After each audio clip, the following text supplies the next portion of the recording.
কিছু সময় পূৰ্বে SIT দলে অভিযান চলাইছিলে আৰু এতিয়া এইটো হৈছে অৰ্কিড হিলভিউত থকা 3A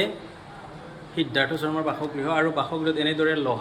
লাহ যি বুলি কোৱা হয় লাহ মাৰি চিল মাৰি থৈ গৈছে আৰক্ষী প্ৰশাসনে CID হওক বা SIT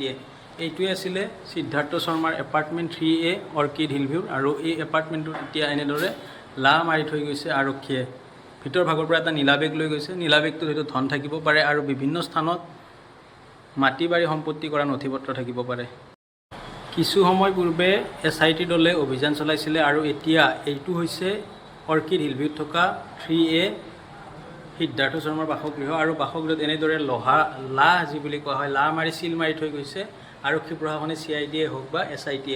এইটোৱে আছিলে সিদ্ধাৰ্থ শৰ্মাৰ এপাৰ্টমেণ্ট 3A অৰ্কিড হিলভিউত আৰু এই এপাৰ্টমেণ্টটোত এতিয়া এনেদৰে লাহ মাৰি থৈ গৈছে আৰক্ষীয়ে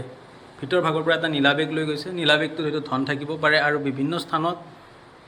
মাটি বাৰী সম্পত্তি কৰা নথিপত্ৰ থাকিব পাৰে